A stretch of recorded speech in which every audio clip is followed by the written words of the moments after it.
My name is Sean. I'm a houseplant enthusiast from Jakarta, Indonesia. Welcome to today's video where we're going to be talking about some of the plants in my collection that has remained stable in its price and its value. And this is actually in response to last week's video, which is about plants that has lost a lot of value, and I figured that it is only redeeming for me to do a episode on plants that actually have been pretty stable because there are quite a few of them. So I'm going to show you that in my collection, and hopefully you'll find some species to fall in love with. So let's get this tour started, starting with this right here. This is the Philodendron plumenia. Apologies for the construction noise. Again, it's just on full speed all over my neighborhood, I guess because COVID is done, so everyone is back to their normal activities. But here is the Philodendron plumenia. It's actually a pretty stable, fast-growing plant. I've propagated quite a lot of these somewhere down below. The price for these guys hover at around maybe 450 to 600,000 for like a medium size one. This is actually a little bit larger than how you would normally buy them. But yeah, it's a pretty stable price. It is actually not the easiest philodendron. It's a little bit pest prone. And what else is there? It's also probably not as popular somehow, I don't know. It's a beautiful philodendron, don't get me wrong, but it's just not as sought after, so the demand for it is not incredibly high. But let me quickly show you the other form. So this right here is the narrow form. Look at how long this leaf is compared to the one before. So the one that we saw before was a round leaf, a regular plumenia. And look at the one behind it, so pretty. So the black face is the one with the darker leaf color than this. I bought this as a dark face, narrow leaf, but I realized that all plumenias, if you grow them in lower light, they will give you darker leaves. So I don't think it's a mutation, but rather it is a conditioning to their environment. But this long form here, this is definitely a mutation. This is something that not regular plumenias would put out. And actually what spurred this video today is this variegated Monstera borzijana.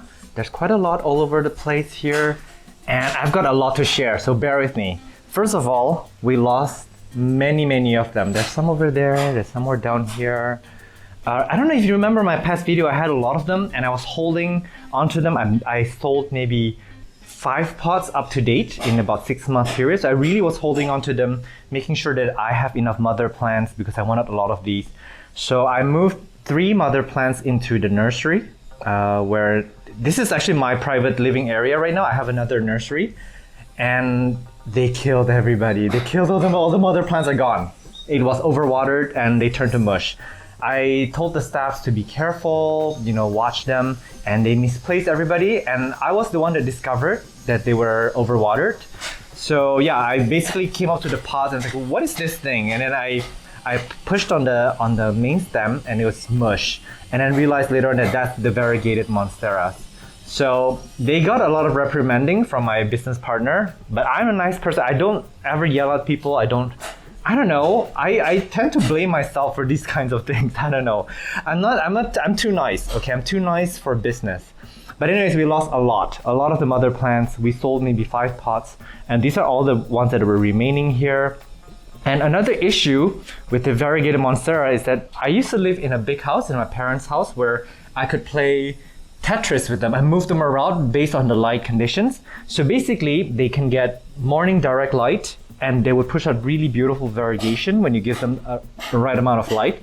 And if they have really too much variegation, like some of these, this I cut off because it's all white leaf, I would move it back to low light. If it's greener leaf, I would move it to higher light. Watch my other videos if you want to know about how to maintain variegation in your variegated Monsteras. Light doesn't play 100% factor in its variegation level, but it does help. Oh, this is a little bit burnt. This is a little bit burnt, I just noticed this. But yeah, they respond really well to light, but there are other factors which I don't really know for sure that causes them to variegate. But when you move around the light levels, you will get pretty decent amount of variegation. This is a little bit burnt too. Yeah, this is getting too much direct sun. I need to move this around some more. I'm living in very limited space now, so it's very hard for me to move plants around. Like everything is like full and messy. So maybe one day I'll move again. I don't know. I'll move into another nursery where I can get stable light conditions. Anyways, long story. The variegated monsteras, I must apologize. When in my video I said that their prices will come down for you guys to be patient. Don't buy them yet. I was wrong. Okay, in any of my videos, if I was wrong, I'm the first one to admit it. And if you notice that I said something wrong about anything, feel free to say nicely in a comment section, you know, your thoughts, your opinions, because I'm very open-minded. And yeah, I admit it's my fault because the prices of the variegated monsteras has increased, you guys. Not only has they held up in their value, they have gone up. So they're now maybe double the price. Like let me find an example. I don't know, maybe a plant like this size with maybe one leaf cutting with this size, which used to be around maybe 1.5 million Indonesian rupiah. And now they're around 3, maybe even 4. And a bigger plant, I don't have one because I have cut up all my plants, but a bigger plant may be around 15 to 20,000 Indonesian rupiah. So they've gone up in price. And same goes with the Thai constellation here. The Thai constellation used to go, oh my, how pretty is this new leaf? They're so slow growing. And this one used to be around, I don't know, maybe 2.5 million for something like this, 3. And now it's probably 5 to 6 million for something at this size. You can find it cheaper at a smaller size, of course. But yeah, they have almost doubled in price, you guys. And here's another one, the variegated biliaceae. I bought this at, and here's another one, the variegated Philodendron biliaceae. It's reverting a bit, but I'm hoping that the new leaf is going to be variegated, but sometimes it's green. So I'm gonna be chopping this up for a video soon, hopefully. But I actually bought this as a baby, as a tiny, tiny baby leaf, about this size, for 10,000 Indonesian rupiah. At the time, it was my most expensive plant purchase. This was 2 years ago. And I'm actually glad I made that purchase because it is now 4 times the price. If you look at the baby sizes, like the tiny sizes now, they're about 35 to 45,000 Indonesian rupiah.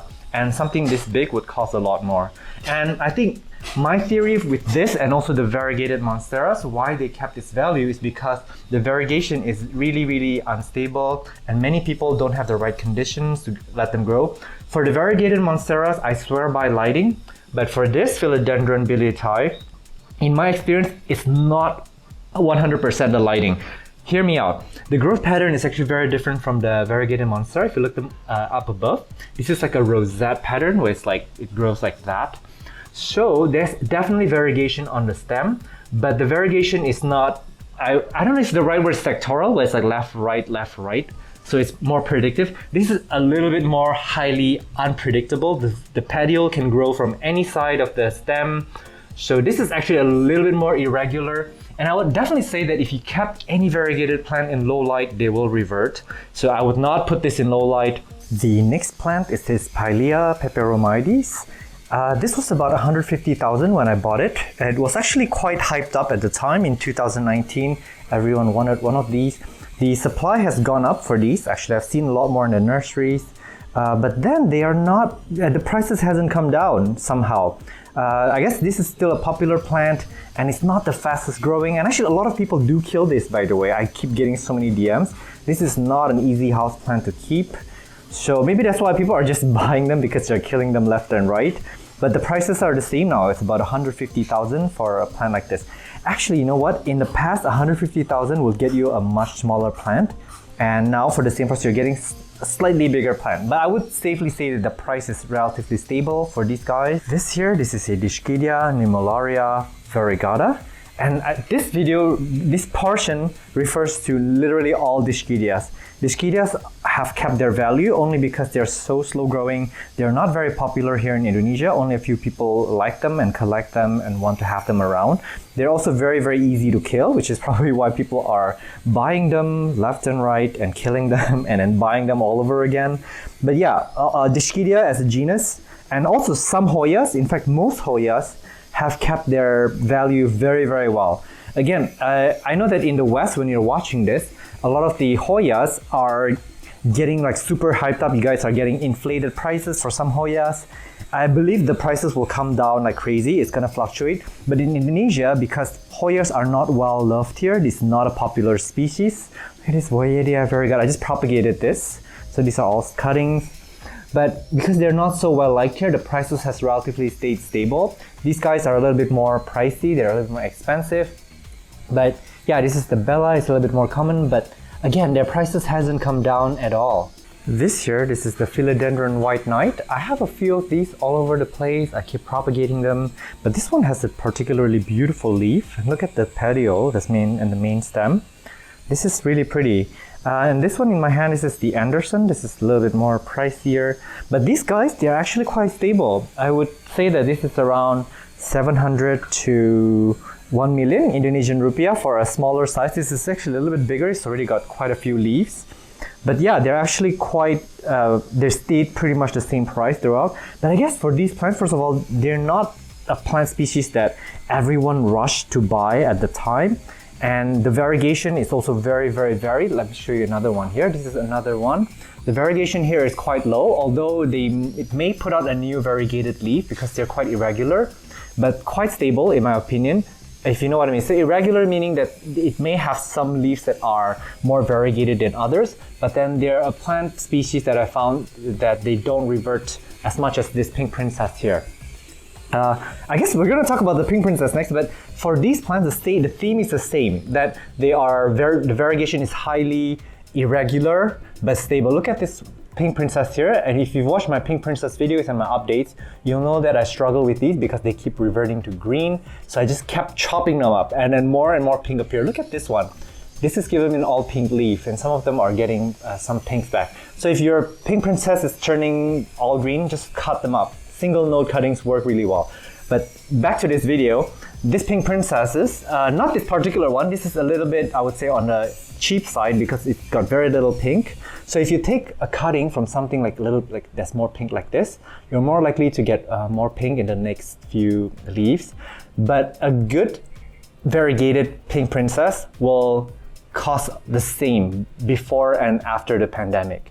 I would even say that the prices may have even gone up, only because a lot of people may have grown them quite unsuccessfully, and the variegation really determines the price. So if you want a good variegation for these, you're going to be paying a lot still. And I guess it's worth mentioning that begonias, sorry, there's some Hoyas in the way, but begonias have relatively stayed the same in price. They were not expensive to begin with. I would say that the common price is between 50 to 75,000 Indonesian rupiah for like a tiny plant. Across all species. So this is what I like about begonias, is that no matter what species you're looking at, they're gonna be pretty affordable. Of course, there are some really rare begonias that cost more, that are harder to find. But for the most part, a lot of these begonias are around that same price point, even before, during, and after the pandemic. These guys, sorry about the yellowing leaves, I just repotted these, so maybe they're not really taken to their new pot yet. This is what happens when you repot, they may shed a few leaves. Oh my gosh, I need to stop doing this. I'm using one hand because it bothers me, because I'll never come back to this. I have things to do after filming, so if I don't do this now, yeah. But technically, so you're supposed to cut it off with like a clean pruning shears, sterilized. So the Maranta, this lemon lime, has actually gone up in price. This is about 450,000 Indonesian rupiah when I bought it as a single cutting, and I've been selling it at that price. And you know what? At some point, I actually was assuming that because these guys, are so easy to propagate, so easy to grow, that their prices would fall very quickly. So I just kept selling my cuttings without making a lot of mother plants. But I'm really surprised. Right now, the prices have in fact gone up a little bit because the supply is getting low. So this is the other one. This is the Borzijana, I believe, the Maranta. And let me show you the red one. Here is the regular red Maranta Luccinoria. Actually, it was a vine, but I chopped it up and I cut single node leaves and put it back into the pot. So this is going to get very bushy soon, but this actually went up in price. I remember when nobody wanted these in the beginning of the pandemic, it was like 18 to 20,000 Indonesian rupiah for like a cutting. You can get a decent sized plant for 30,000. But now for a cutting, it'll cost about 50 to 75,000. So they actually did go up in price. The variegated string of hearts. This has also kept its value really well here. I can't say this for overseas because I know that they were also a very popular plant in 2019, 2020, and they actually grow really well overseas in the US and in Europe, but they grow poorly here. It's very easy to kill them. They don't like this condition. I have a feeling it's the humidity that they actually don't like. But this used to be around 125,000 for a pot, and now it's kept around the same price. So these are all my propagates. I managed to sell a few pots. I didn't really keep my mother plant. So yeah, I'm gonna grow some of these out to be mother plants, but they've retained their values quite well. And I think in the future, they will continue to keep their value because not many people can successfully grow these. Like a lot of the nurseries that are growing a lot of plants at the same time don't have the time to give this extra care. So these here, this is the Aglaonema Lotus Delight. And I actually bought this as an expensive plant, 1.2 million Indonesian rupiah. I just checked the price and it's still relatively the same.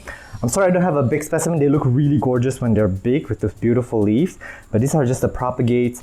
But actually Aglaonemas are interesting in a way that they kind of held their value very well because they're not hyped up plants, and a lot of collectors do like them for their beauty, for their everlasting beauty, and their prices have stayed relatively stable throughout, except with the Pictum tricolor and the Jaipang Suksum, which is a plant that many people coveted. I covered it in last week's video, so I'm gonna link that up above so you can see that video. But those are very coveted at a very fast pace. That's why they lost the value very quickly. And Talensias, their prices are pretty much set because they grow really slowly. Not many people have them and not many people desire for them. And in that sense, they are quite stable. And actually, these plants bring me more joy, plants that don't really fluctuate in price or in terms of hype, because there are plants that really grow with us, grow old with us, next to us. So yeah, I really adore some of these more common plants that stood the test of time. So we're going to talk a little bit about anthuriums here, but I'm not going to delve into the hybrids because I don't really have too many of the hybrids here. But this is the baby Anthurium balawanum. It died, but I brought it back to life, which is why it's still so small, even though I've had it for a year. And that one over there, the Anthurium radiator. And these guys are actually pretty stable in price. They're around 450 to 700,000, depending on the size. But yeah, I guess these are also not the type of anthurium that everybody rushed to buy at some point. And the supply for them isn't that crazy. So here's the thing, with all these plants that I mentioned today, the supply demand is relatively stable. The plants that went up and down in price too fast is because they have such a sudden shift in supply and demand. And these here are the babies of the ZZ Raven. I'm propagating a lot of this. I have a video on how to care and propagate for these.